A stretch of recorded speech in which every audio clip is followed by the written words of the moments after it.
Audio Jungle.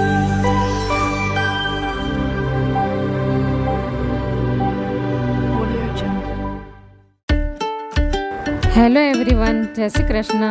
મારી ચેનલમાં તમારું સ્વાગત છે.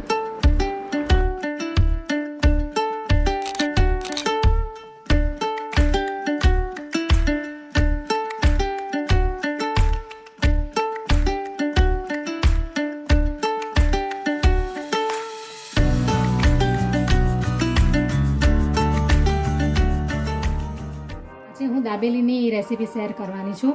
એના માટે મેં આ બધી સામગ્રી લઈ લીધી છે. તો આ 2 મોટા બટાકા છે જેને મેં પહેલેથી જ બાફીને સ્મેશ કરી લીધા છે. આ ખજૂર આમલીની ચટણી છે, ખાટી મીઠી, અને આ ગ્રીન ચટણી છે, અને આ લસણની ચટણી છે, અને આ દાબેલીનો તૈયાર મસાલો છે જે પેકેટમાં અવેલેબલ હોય એ. મેં ઘરે નથી બનાવ્યો, તૈયાર જ લીધો છે, રેડીમેડ. આ મસાલાવાળી સીંગ છે, અને સેવ છે ગાર્નિશિંગ કરવા માટે, અને દાણા, અને આ ઓનિયન ને કોથમીર, અને આ ટાઈપના પાવ લીધા છે. તો ચાલો હવે આપણે ચાલુ કરીએ દાબેલી બનાવવાની. હવે મેં ગેસ ઉપર કઢાઈ મૂકી દીધી છે ગરમ થવા માટે, અને અંદર 1 મોટો ચમચો તેલ પણ નાખી દીધું છે. મસાલો સરસ લાલ થાય એટલા માટે આ કાશ્મીરી મરચું,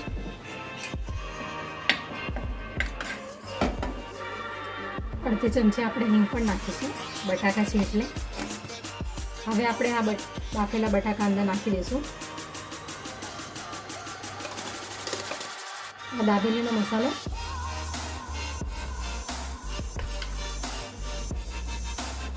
દોઢ ચમચી જેટલો નાખી દીધો છે. આ ખજૂર આમલીની ચટણી,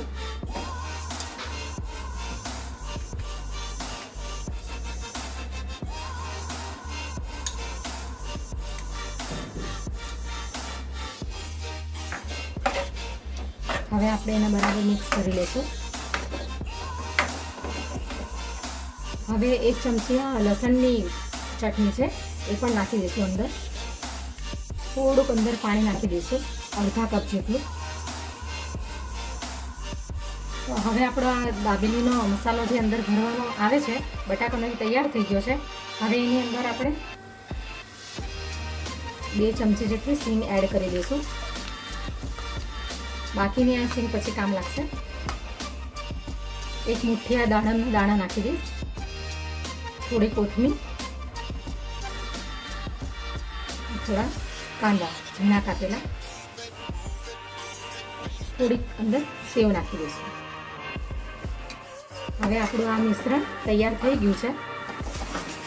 હવે આપણે પાવને કટ કરી લઈએ. હવે આપણે એને એક ડીશમાં કાઢી લઈશું. આને બહુ ગેસ પર વધારે ચડાવવા માટે નથી રાખવાનું એને. કાંદા એકદમ નરમ થઈ જશે. ખાલી 2 મિનિટ જેટલું, 1 મિનિટ જેટલું એને રવા દેવાનું ગેસ પર. પછી તરત ગેસ બંધ કરી નાખવાનો.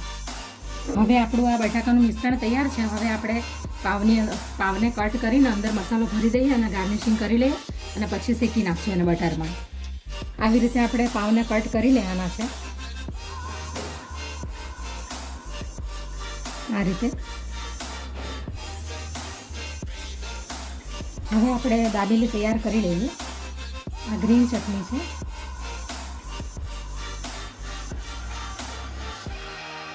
આ લસણની ચટણી છે,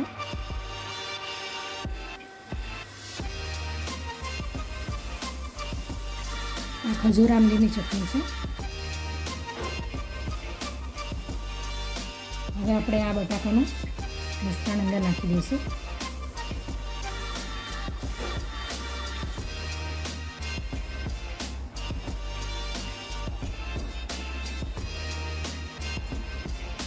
આવી રીતે એને સ્ટફિંગ કરી લેવાનું,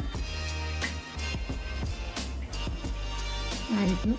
હવે આપણે એને નોનસ્ટિક તવી પર શેકી નાખશું, અને શેકીને પછી આપણે એના સેવ લગાવશું.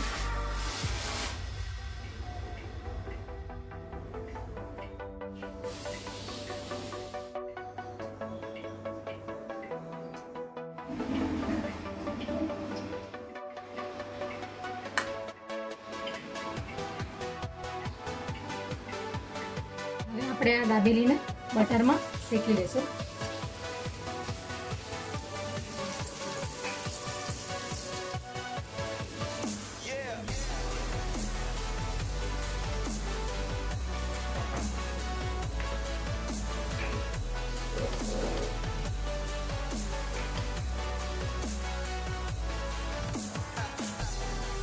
થોડું થોડું બટર લગાવી દઈશું. ધીમા આંચ પર જ એને શેકવાની છે.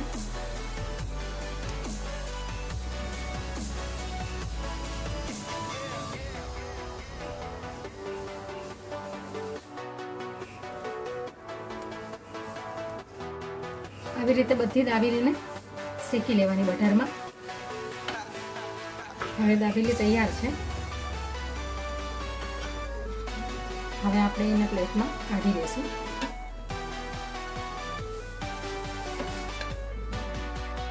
હવે આપણે આ સેવની અંદર આવી રીતે દાબેલીને કરીને સેવ બધી ચોંટાડી દઈશું. આ રીતે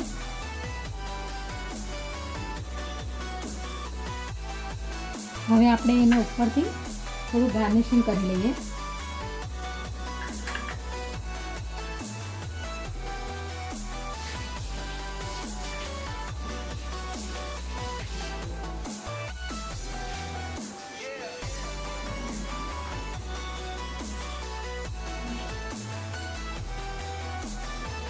હવે આપણી દાબેલી તૈયાર થઈ ગઈ છે.